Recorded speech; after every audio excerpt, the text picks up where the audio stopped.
This LeBlanc has 25 kills and is polishing off a hard carry performance. For the last 10 minutes, he's just been dominating people, hard carrying every single fight. He must have had an amazing lane phase and gotten super fed early on and just snowballed from there, right? Well, not so much.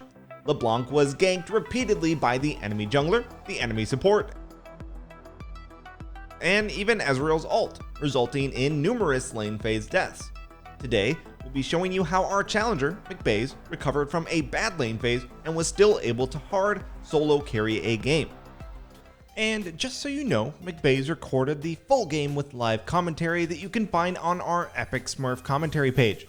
We upload tons of full games every week where our challenger players commentate their thoughts in real time as they hard carry teammates from hell in platinum and below. So be sure to check us out right after this. So let's quickly recap some of what went down in the lane phase before we dive into how he recovered from it. LeBlanc's plan for this matchup was quite simple.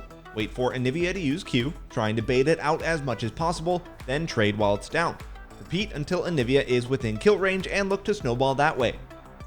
He does find some success with Anivia hard trolling at level 6 and basically just inting him a kill, which is nice.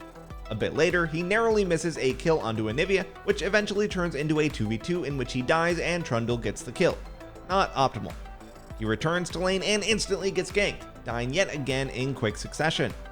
If we jump ahead to him arriving in lane, we can see our challenger has 60 CS at 11 minutes, only 1 kill and 2 deaths, and his team is heavily losing as well. So now that we've set the stage, let's dive into how we crawl back into and eventually take over this game. And the first big play comes just a little bit later as LeBlanc starts to roam topside for Kayn, eventually resulting in a kill and a big 400 gold shutdown. Now this is actually a very specific strategy that mcbaze employs when playing assassins, and that's targeting fed tanks or bruisers early on. The idea is that tanks will obviously outscale your damage, and you won't be able to kill them later in teamfights, so you want to cash in on their shutdown as early as you can. Grabbing shutdowns on an assassin is a crucial part of snowballing, so thinking about how and when you can capitalize on those is crucial. LeBlanc runs back to the mid lane and ends up trading kills there while the enemy support sits mid for over 30 seconds.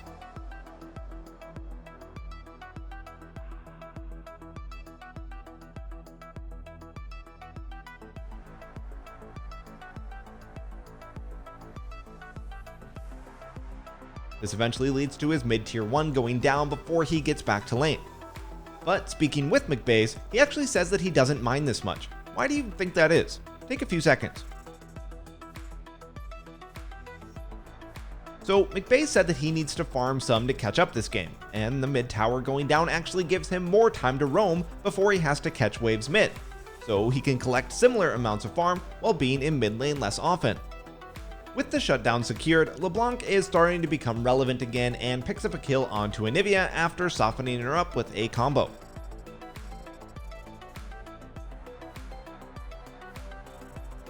And finishes it all off by juking the pants off of Kayn.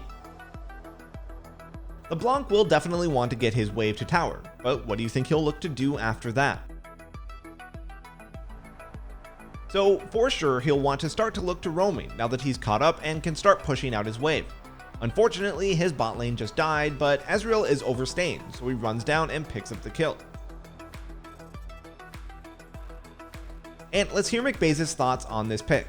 So that's just like being patient with abilities there. Like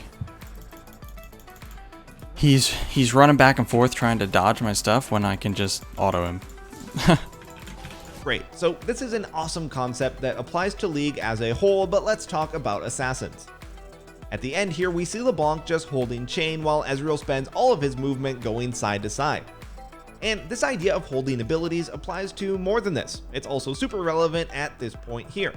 What do you think we mean by that?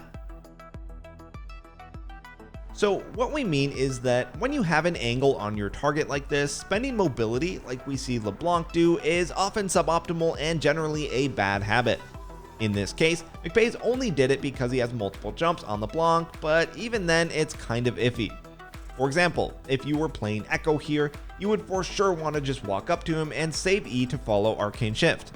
Or on Zed, saving W to follow Ezreal's E, then ulting if he flashes after that. Alright, moving on, I also want to address that this roam is the first core tenet of how we're going to play the mid game on an assassin, looking for squishies. Our goal is to just follow vulnerable targets that we can kill around the map, pick them off, and snowball that way. And we can hear mcbaze saying this clearly here. Don't really want to go top. We want to go mid and like bot area. They're the squishy ones. They're the easy kills. Mid's gonna reset in the middle. So let's just go make a play bot. And that's exactly what we do, roaming bottom and grabbing another 2 kills for the team.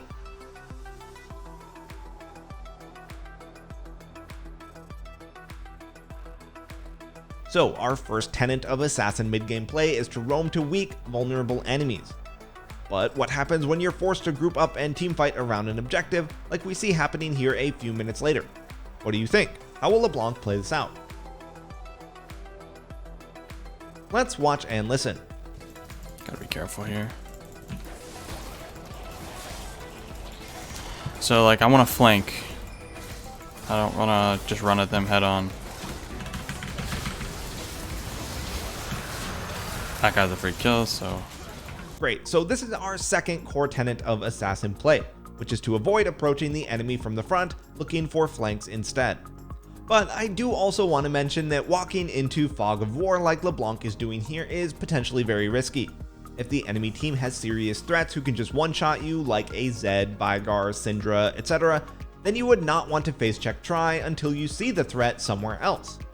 So you would just want to stay here with your vision, waiting for either them to come to you or for them to show, at which point you can continue to wrap around. Anyway, mcbaze continues to hunt squishies in the side lanes, despite his team inting, continuing to pick up kills and becoming extremely strong in the process. A few minutes later though, he's forced once again to group up with his team around the objective with top and him down. How would you play out this situation? Alright, so I know that we just said not to approach from the front, but that's only because you want to navigate around the enemy front line and get onto the back line. Here, Ezreal is frontlining, so we can punish, landing a nice chunk of damage. With Volibear teleporting in and Ezreal moving into the back line, what would you do now? So at this point, with a more front to back fight forming, we're going to see mcbaze move around the back of the pit just like before, sweeping on the way, which is always crucial when flanking. Now, with Mord back in base holding top wave and with the blue side having 3 dragons already, mcbaze is just going to try to steal rather than fight this time, which unfortunately is not successful. Now's where things get devious. As the enemy team moves up into their jungle, mcbaze jumps behind them into the pit. With his W up and seeing the front line way too far away, he goes in, finding Ezreal and just barely failing to finish him off, which Trundle thankfully does for him. Now we get to see our third and final tenet of assassin play, patiently waiting for your combo. Watch as LeBlanc does not even auto attack, doesn't do anything, is just completely AFK until her full combo is back up, at which point he instantly rejoins the fight. This is really important. It can seem tempting to auto attack, stay in the fight, and be active, but preserving your health and lurking in the shadows, maintaining the element of surprise, is just a far more effective plan almost every time. 2 minutes later, the red team is pressuring the mid lane and we see LeBlanc jump in, doing only very little damage. But this is really the beauty of this type of assassin play. Even though mcbaze missed his chain and didn't get much done, he is still pulling 2 back onto him, causing chaos, etc. If he were playing backline with his team and missed his abilities, he would be completely useless. But with this style of play, he's still highly effective no matter what. Moving on, we once again see LeBlanc patiently waiting for cooldowns, just staying on the edge of the fight so that he's in range. Then, he strikes.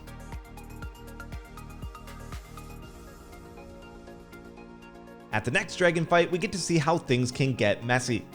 LeBlanc is once again looking to engage from behind the enemy team, which he does, but he realizes that there was an unaccounted threat, Anivia, who he had no vision of when he engaged, leading to a very sticky situation that he's lucky to survive. This is just a good example of the trouble you can get into flanking when you don't account for all the threats first. At this point though, he has successfully become disgustingly fed and can just completely start to 1v9 the game, eventually resulting in an Elder Dragon powered push to end it all.